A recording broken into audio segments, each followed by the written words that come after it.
Так, немцы з германскай імперыі наступаюць. Гэта не тыя жудасныя немцы, якія прыйдуць праз амаль 30 гадоў са сваёй расавай тэорыяй. Бальшавікі уцякаюць з Менска, а кіраўнік беларускага вайсковага аб'яднання уцякае з турмы і спрабуе арганізаваць уладу ў Менску. Мяне клічуць Андрэй Дашкевіч. Гэта 4-е, апошняе відэа з 4, дзе мы спрабуем распавесці аб падзеях, падчас якіх камусьці амаль атрымалася дамагчыся сваёй незалежнай дзяржавы. Гэта зараз Беларусь, монаэтнічная дзяржава, у якую амаль усе гавораць на рускай мове. І свецяць яйкі на Вялікдзень, не асабліва запарваюцца, у якой з цэркваў гэта зрабіць. Асабліва, калі Вялікдзень супадае ва ўсіх канфесій адначасова. А ў той час Мінск, давайце ўсё ж такі пра сталіцу, быў падобны больш на сучасныя Махачкалу ці, можа, Даўгаўпілс. Параўнанні вельмі недарэчныя, прабачце, калі ласка. Але паводле ўсерасійскага перапісу насельніцтва 1897 года у Мінску жыло 91 тысяча чалавек. З іх больш за 46 тысяч яўрэі, 10 тысяч палякі, 23 тысячы рускія і 8 тысяч беларусы. Вядома, гэтыя дадзеныя можна і трэба ўспрымаць скептычна, але толькі пра тое, што не датычыць габрэяў.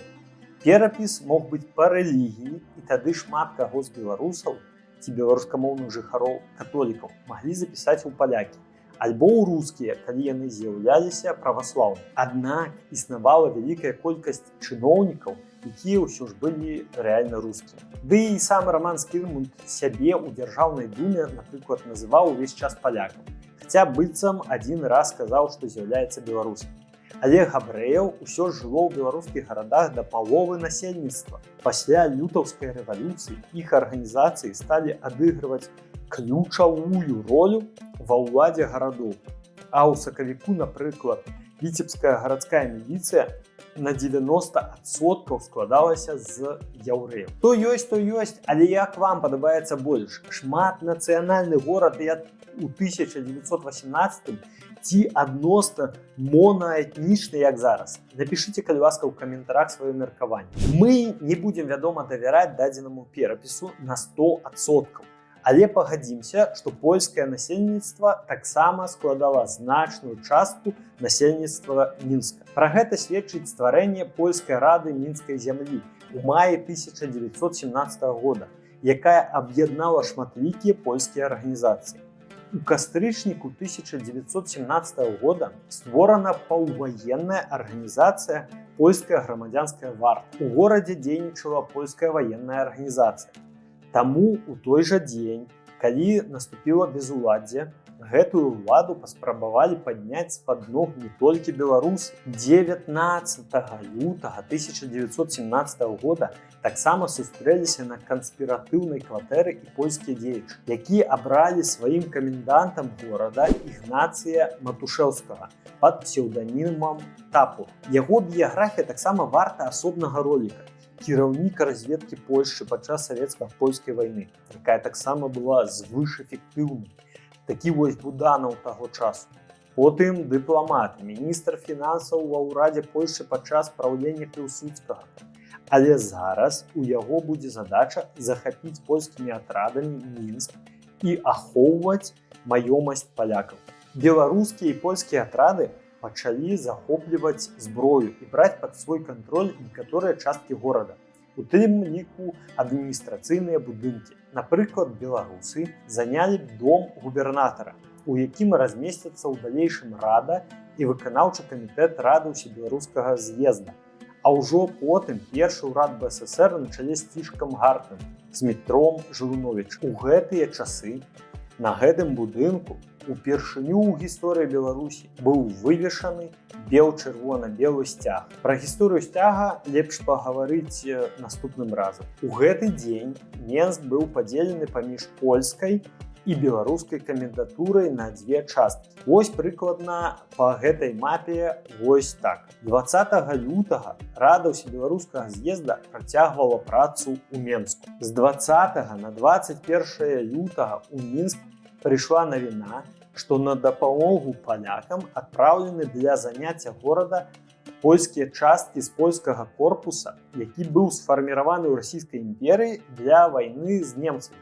Ну і ён застаўся польскім корпусам, нягледзячы на змены ўлад у расійскай імперыі. Аднак у студзені-лютым яго кіраўнік Доўбар Мусніцкі падняў мяцеж супраць бальшавікоў у раёнах Рагачова-Бабруйска, але быў разбіты тымі ж бальшавікамі. Навіна выклікала ўпэўненасць у палякаў у Менску.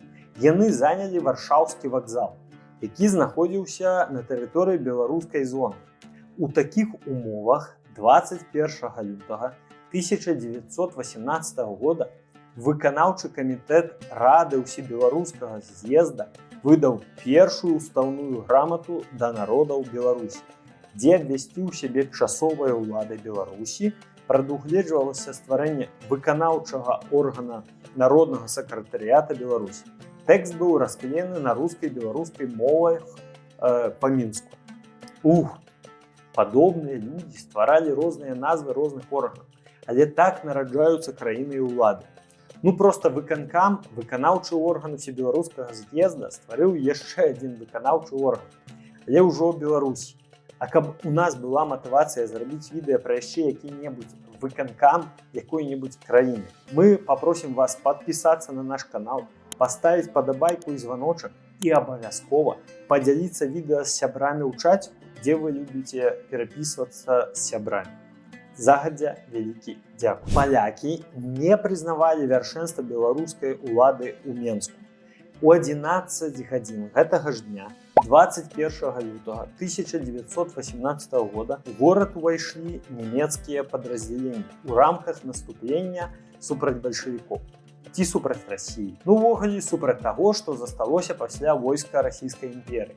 Палякі разам з беларускімі правымі Паўлам Алексюком і Раманам Скірмунтам стварылі прывітальную дэлегацыю нямецкай арміі, якой перадалі ўладу ў горадзе.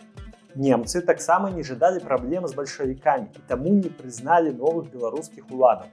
Загадалі ім разброіцца беларускім і польскім атрадам, занялі дом губернатара, а скінулі беларускія сцягі і спачатку забаранілі дзейнасць таго народнага сакратарыяту Беларусі. Аднак потым, у выніку перамоў, была дазволена дзейнасць у сферах адукацыі і друку. Вось так беларусы атрымалі кантроль над часткай горада, няхай хоць і на 1,5 дні.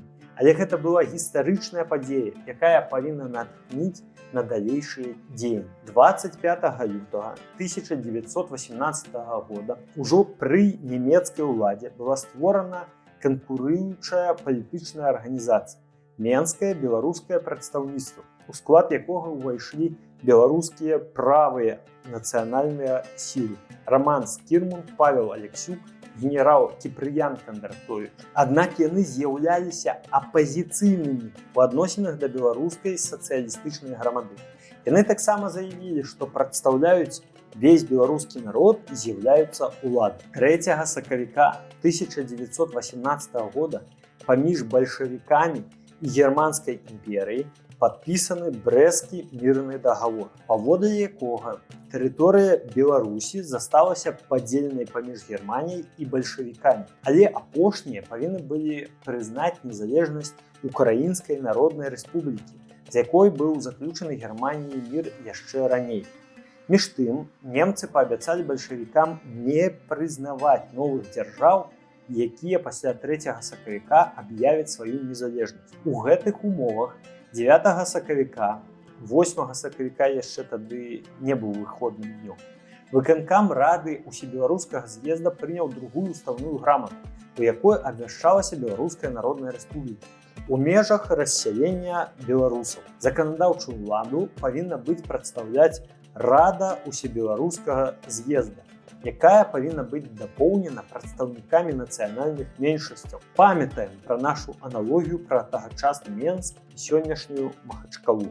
Там ідыш, польская, беларуская, руская і яшчэ ў прыдачу нямецкая акупацыйная мовы. Сустракаліся ў горадзе ў розных працэнтных суадносінах, і беларуская сярод іх можа і не пераважала. Выканаўчую ўладу павінен быў прадставіць народны сакратарыят, абраны радай. Абвяшчаліся рэспубліканскі лад, свабода друку, слова, адмяняліся прыватная ўласнасць на зямлю. Абвешчана аб перадачы зямлі без выкупу тым, хто на ёй працуе.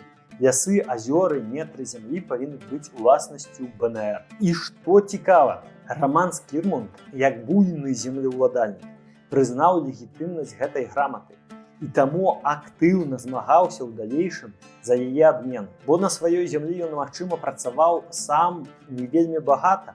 У гэтым дакуменце не абвяшчалася незалежнасць дзяржавы, толькі сама назва, органы і суверэнітэт. То бок, такое дзяржаўнае ўтварэнне магло ў тэорыі існаваць як аўтаномія ў Германскай імперыі або ў саюзе з Савецкай Рэспублікай, ці Літвой і Украінай. Не забываемся, што немцы паабяцалі бальшавікам пасля 3 сакавіка нічога не прызнаваць. У гэты ж дзень кіраўнік Менскай суполкі беларускай сацыялістычнай грамады напісаў ліст у Вільню Антону Луцкевічу, у якім апавядаў, што ў кіраўніцтве БНР мала прыхільнікаў незалежнасці. Таму з гэтага часу пачалася дыскусія і барацьба паміж аўтанамістамі і прыхільнікамі незалежнасці ўнутры рады. 18 сакавіка пад ціскам незалежнікаў рада ўсебеларускага з'езда была перайменаваная ў раду БНР, а таксама ў яе склад былі ўключаныя прадстаўнікі Віленскай рады Вацлаў Ластоўскі, браты Луцкевічы, Станкевіч і Туркевіч, якія 23 сакавіка прыехалі з Вільню ў Мінск, узмацніўшы пазіцыю незалежнікаў. З 19 сакавіка народны сакратарыят Беларусі, які па дамоўленасці з немцамі павінен быў займацца пытаннямі адукацыі і культуры, арандаваў памяшканне на 3-м паверсе дома Маліна, які зараз знаходзіцца на вуліцы Валадарскага 9. 24 сакавіка увечары там у кабінеце кіраўніка Язэпа Варонкі пачало працу гістарычнае паседжанне Рады Беларускай Народнай Рэспублікі.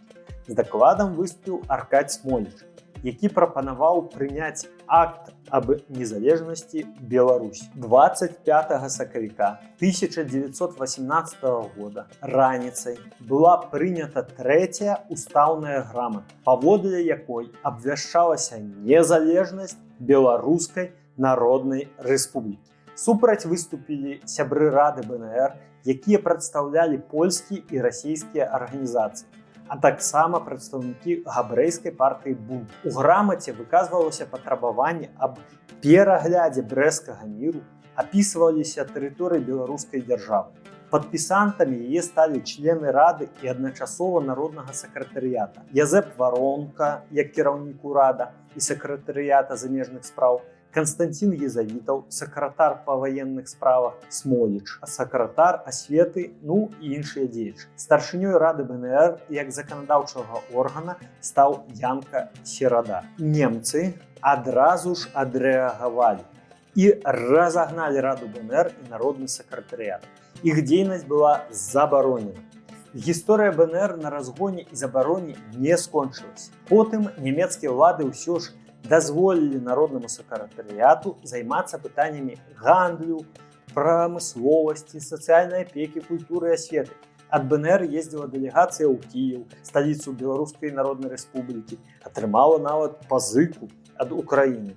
Кіраўнікі БНР спрабавалі знайсці прызнанне хаця б малымі новаўтворанымі дзяржавамі. Аднак, які б не быў поспех, ён не аказаў вызначальнага ўплыву на бягучы ход падзей. Напэўна, асноўнай прычынай адсутнасці дыялогу з дзеячамі БНР, як нам здаецца, была адсутнасць інструмента гвалту, а менавіта войска ці проста вялікай колькасці арганізаваных узброеных людзей.